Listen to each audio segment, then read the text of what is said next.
Halo dulur-dulur Kandang Kebo, jumpa lagi di channel Komunitas Kandang Kebo. Kali ini kita masih di kawasan Gua Selarong. Sebelumnya kita sudah mendengarkan sejarah Selarong dari keturunan Pangeran Selarong. Nah, kali ini kita akan mendengarkan dari Pak Lilik sebagai narasumber lapangan saat belusukan kita kali ini. Salam budaya, lestari budayaku. Selamat mendengarkan. Untuk selanjutnya narasumber dari Pak Lilik, monggo. Baik, Mas Acit. Sebetulnya ini sudah disampaikan oleh Bapak Ketua Paguyuban Selarong nggih.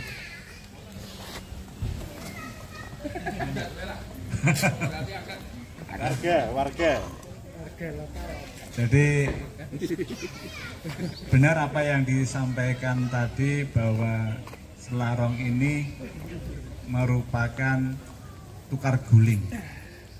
Jadi 1812 itu kalau kita lihat tuh jaya-jayanya Sultan HB ketiga.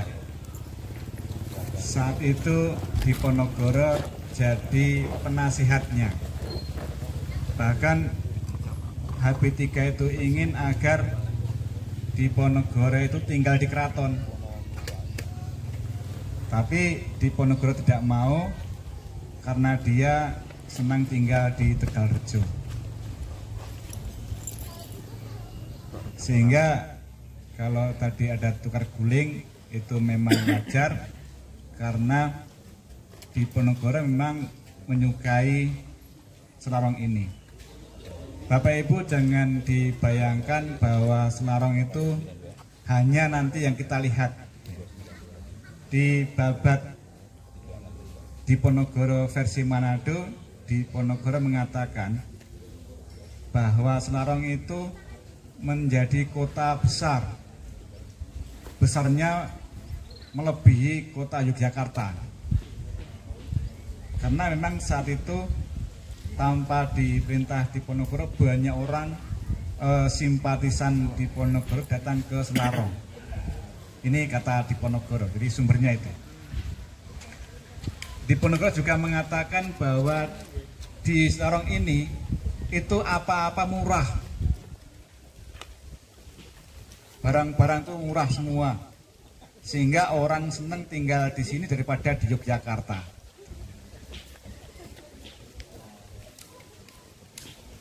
Untuk itulah ribuan orang datang ke sini dan di sini menjadi sebuah kota yang ramai. Tapi nanti ketika Belanda melakukan pertempuran, ya, mulai tanggal 25 Juli itu 3 kali hingga sampai 4 November itu banyak sekali pengikut Diponegoro yang meninggal. Salah satunya gurunya Diponegoro, Kiai Kuaron yang tadi disebutkan tadi, Kiai Kasongan juga itu meninggal dalam pertempuran di Selarong ini. Tempat ini memang favorit bagi Diponegoro. Jadi kalau bulan Ramadan itu Diponegoro suka bersemedi di Gua Secang. Ya. Tadi ditegaskan oleh Bapak bahwa Gua Secang itu sebetulnya di Gua Kakung, gitu Pak Nggih. Betul Pak? Ya, namanya Gua Secang aslinya. Ya, itu Gua Secang. Nah, banyak dikaburkan Gua Secang yang mana gitu ya. Karena di situ ada Gua Kakung dan Gua Estri ya. Kalau Gua Kakung tempatnya di Diponegoro, Gua Estri nanti saudara-saudaranya Diponegoro. Itu mengaburkan. Sehingga yang sebenarnya bahwa Gua Kakung adalah Gua Secang itu menjadi kabur gitu ya. Padahal itu sangat mempunyai pengaruh yang besar bagi Diponegoro. Di babat dikatakan kalau dia bersemedi di Gua Secang itu seakan-akan dia bersemedi di Sidorejo yang dekatnya Tegalrejo. Di Gua Secang itu juga kata babat ini ya, itu Diponegoro mendapat wangsit, nanti namamu yang menjadi gelarnya nanti ketika dinobatkan di Gua Sriti. Pangeran Abdul Kamid, Heru Cokro, Khalifatullah ing tanah Jawa dan sebagainya itu ketika dia mendapat wangsit di Gua Secang.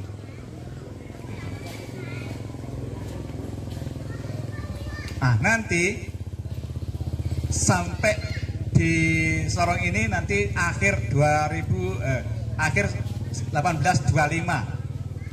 Karena nanti setelah ini ditinggalkan, nanti Diponegoro beralih ke Kulon Progo, mendirikan markas di sana.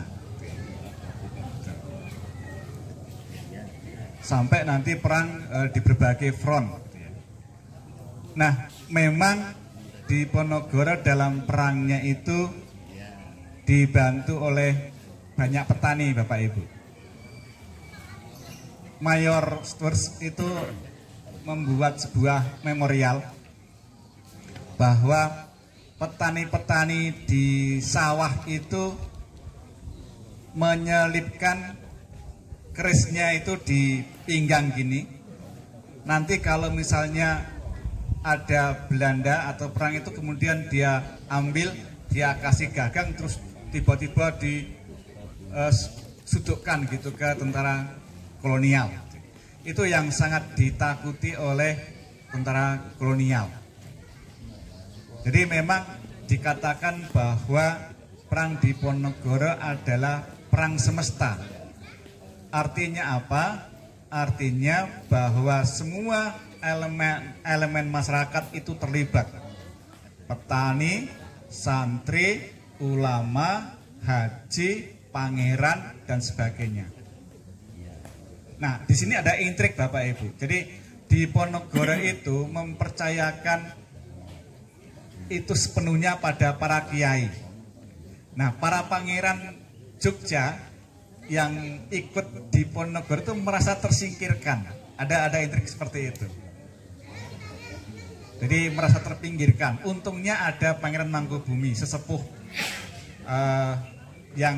sesepuh keraton yang ikut terlibat dalam perang Diponegoro sehingga bisa merdeka. Tugas Mangkubumi sendiri hanya menjaga wanita-wanita baik ibunda Diponegoro maupun para istri Diponegoro, selain memberikan nasihat. Jadi nasihatnya itu, penasihatnya ada beberapa. Yang pertama Kiai Mojo, sudah kenal Bapak Ibu ya, Kiai Mojo. Kemudian Pangeran Mangkubumi.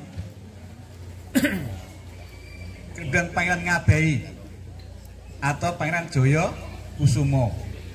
Nah, Pangeran Joyo Kusumo ini unik Bapak Ibu. Tadi saya sempat ngobrol-ngobrol dengan salah satu bapak bahwa Pangeran Joyo Kusumo ini putranya HB2 menikah dengan gadis Cina. Nah, bisa kita bayangkan wajahnya Pangeran Joyo Kusumo seperti apa? Berarti bagus, putih, tinggi gitu ya. Nah, itu sampai nanti di Geger Sepoi itu dia juga membela ayahnya sebetulnya, HB2. Tapi ketika perang Jawa dia terlibat ikut Diponegoro. Nanti meninggalnya dimutilasi di Kulon Progo. Gitu. Jadi dia dan dua putranya Pangeran Joyo Kusumo 1 dan 2 itu sama-sama meninggal, dikepung oleh pasukan Cokronegoro. Panjenengan tahu Cokronegoro? Cokronegoro itu bupati pertama Purworejo. Itu satu tunggal guru dengan Diponegoro di Melangi sana. Tapi Cokronegoro memihak Belanda. Makanya nanti ketika perang selesai itu diberi jabatan bupati pertama di Purworejo. Nah, sekarang di Purworejo sana masih kontroversi ya. Apakah ini pengkhianat atau pahlawan gitu di Purworejo sana. Tapi kalau misalnya ingin mengetahui hari jadi Purworejo ya pertama kali Cokronegoro ini menjadi bupati. Gitu. Nah, Jayakusuma ini kemudian dimakamkan di Sengir, Kulon Progo sana. Saya pernah ke sana Bapak Ibu. Mungkin kalau Bapak Ibu ada yang punya waktu datang ke sana. Makamnya itu di puncak gitu, ada bukit, terus di situ ada makamnya. Kalau Suro itu ada peringatan Jayakusuma. Sapar bukan Suro, Sapar. Nah, Jayakusuma ini oleh Cokronegoro dipenggal kepalanya Bapak Ibu. Kemudian kepalanya diserahkan ke Magelang, ke Jenderal Dekok. Oleh Jenderal Dekok diberikan ke Keraton Jogja. Kemudian oleh Jogja dimakamkan di Banyu Sumurup. Bapak mengerti bahwa Banyu Sumurup itu adalah buatan Amangkurat I. Ya, raja yang paling kejam selama sejarah Mataram Islam. Dia membuat makam untuk para terhukum. Nah, dimakamkan di sana kepalanya. Tapi anaknya dan gembungnya Pangeran Jayakusuma dimakamkan di Sengir itu. Saya ke sana ngobrol-ngobrol dengan warga setempat. Warganya cerita, ini entah bener entah tahu ya, tapi ini hiburan saja. Jadi di kira-kira 200 meter dari makamnya itu ada batu besar, kemudian agak lepek gitu. Nah, menurut warga setempat, sesepuh setempat itu tempat untuk memenggal kepalanya Jayakusuma. Darahnya bercucuran gitu. Nah, ada warga yang pemuda yang karena nggak tahu ngencingi batu itu Bapak Ibu, sampai rumah akhirnya sakit gitu ya. Setelah sesepuh mengatakan, yo minta maaf ke tempat ini dan sembuh. Tapi ini hanya intermezzo ya, entah benar entah salah ini yang cerita gitu. Jadi artinya begini Bapak Ibu, orang dulu itu memang punya linuweh. Karena apa? Karena rajin untuk tirakat. Rajin untuk tirakat. Dan kalau misalnya, ini kan Pak Prabowo dulu kan mengusulkan mau dipindah ke Jogja gitu. Kalau mau dipindah ke Jogja sebetulnya yang nggak suka siapa? Orang Makassar. Kenapa orang Makassar? Orang Makassar itu beda dengan orang Manado Bapak Ibu. Ketika di Ponorogo itu diasingkan di Manado, orang Manado itu acuh tak acuh. Bahkan ketika di Ponorogo mau menikahi gadis Manado saja, itu orang sana menolak. Dikatakan bahwa kalau nanti gadisku ini dinikahi di Ponorogo, maka akan membawa sial wargaku. Nah, beruntung di Manado dia hanya sekitar 31 udah dipindahkan ke Makassar karena saat itu Inggris mau menguasai Manado. Saat itu antara Belanda dengan Inggris itu di Eropa sana itu berperang, mengimbas ke tanah jajahan gitu ya. Akhirnya Batavia mengambil kesimpulan kalau gitu dipindahkan ke Makassar. Setelah sampai Makassar, orang Makassar itu sangat terbuka dengan kehadiran Diponegoro. Nah, sampai akhirnya Diponegoro meninggal di Makassar. Makanya kalau seandainya dipindahkan ke Jogja, satu sisi orang Makassar nggak terima, juga tidak sesuai dengan filosofi Diponegoro. Diponegoro itu adalah sosok pangeran yang suka menyendiri. Tidak suka rame-rame, tidak suka dikunjungi makamnya dan sebagainya. Kalau seandainya jadi dipindahkan ke Jogja, entah di makam Imogiri atau di manapun, pasti nanti akan ramai. Dan itu sangat tidak disukai oleh Diponegoro yang suka menyendiri. Bahkan Pangeran Mangkubumi pamannya itu 1805 itu kan di Ponorogo suka pergi ke tempat-tempat leluhur Mataram, ya. Gua Langse, termasuk Secang ini, kemudian ke Gua Songkamal di Jejeran, ya. Kemudian Gua Siluman di pantai selatan. Nah, yang menarik ini di Gua Langse. Mungkin Bapak Ibu pernah mendengar tentang cerita Gua Langse ini. Jadi ketika di Ponorogo itu semedi di Gua Langse, ada sosok bayangan. Ini menurut Babat di Ponorogo versi Manado, ya. Jadi ada sosok bayangan dan itu rupanya Ratu Kidul. Gitu. Kita percaya atau enggak, tapi itu kata Babat. Nah, Ratu Kidul ini ingin menampakkan diri di hadapan Diponegoro. Tapi Diponegoro enggak gagas. Artinya dia tetap semedi gitu. Akhirnya kemauan Ratu Kidul untuk komunikasi dengan Diponegoro ini dibatalkan. Dia menghilang.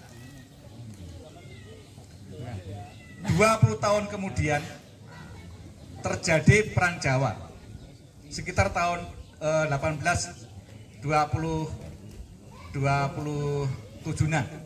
ketika Diponegoro sedang bermukim di daerah pinggiran Sungai Progo.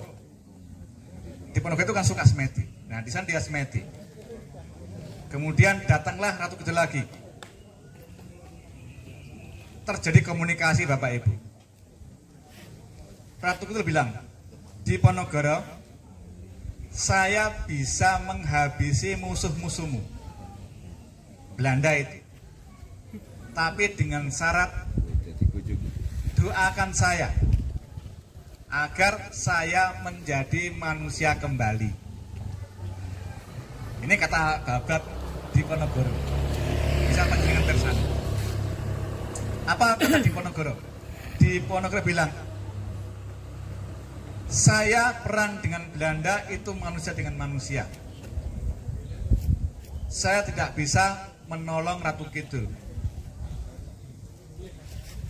Biarlah yang terjadi jika saya kalah. Tapi saya tidak bisa minta bantuan selain Gusti Allah gitu. Akhirnya setelah jawaban itu Ratu Kidul menghilang. Jadi apa yang menjadi kesimpulan kita Bapak Ibu? Kalau Panembahan Senopati mendirikan Mataram Islam minta bantuan sama Ratu Kidul di Babat Tanah Jawi diciptakan, kemudian di Ponorogo juga menyertakan, berarti Ratu Kidul memang ada gitu. Kan gitu ya kesimpulannya. Entah kita percaya atau tidak, tapi Tuhan itu kan memberikan sebuah ciptaan bahwa makhluk itu ada manusia dan jin. Nah, Ratu Kidul itu dulu putri Pajajaran, kemudian karena dinikahkan nggak mau, akhirnya dia menceburkan diri ke laut dan ditalah kekuasaan di Ratu Kidul itu. Jadi intinya Bapak Ibu bahwa di Ponorogo ini sosok pangeran yang banyak kelebihan, tapi juga banyak kelemahan Bapak Ibu. Ketika bicara dengan Pietermat itu, jadi kita nggak ngomong baik-baiknya saja, kita ngomong juga jeleknya ya, karena nanti jadi pelajaran. Pietermat itu residen Manado. Ketika ngobrol-ngobrol dengan Diponegoro mengakui Bapak Ibu bahwa dia itu kelemahan yang satu, perempuan. Jadi perempuan gitu ya. Dan Pietermat setelah ada pengakuan dari Diponegoro ya mengakui gitu. Bahkan ketika pertempuran Gawok yang tadi diceritakan di dekat Surakarta itu, itu kan di Babat, di Ponorogo tetap gini. Saya itu sebetulnya di Nggawa itu apes karena semalam saya itu agak halus bahasanya itu ya, mengkhianati istri saya. Pijetan. Jadi ada tukang pijet Cina Bapak Ibu. Jadi mijitin di Ponorogo sampai pada hubungan suami istri lah gitu. Itulah yang bikin apes. Walaupun secara strategis memang ini kesalahan Kiai Mojo. Jadi Kiai Mojo itu di pertemuan Nggawa itu bilang kita harus perang frontal jika ingin menang. Nah, karena kita memang kalah, tadi disampaikan juga oleh bapaknya. Selesai ya. Perang frontal soto dulu. Gitu ya Bapak Ibu ya. Jadi kita juga biar kita sebagai ada value-nya lah ya. Kita sisi baiknya kita ambil, sisi buruknya nggak usah kita ambil. Saya kira cukup karena ada soto udah siap. Maka saya akhiri. Wassalamualaikum warahmatullahi wabarakatuh. Selamat siang. Waalaikumsalam warahmatullahi wabarakatuh. Ya, aplaus untuk Pak Lili. Ya, matur nuwun Bapak Lili, matur nuwun tadi Pak Ikhwan. Ya teman-teman, sebelum kita naik, monggo sotonya sudah tersedia, kita nyoto dulu nggih. Monggo.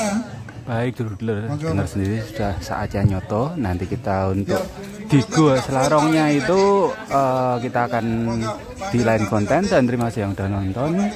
Jangan lupa di share dan subscribe. Oke, salam budaya, lestari budayaku.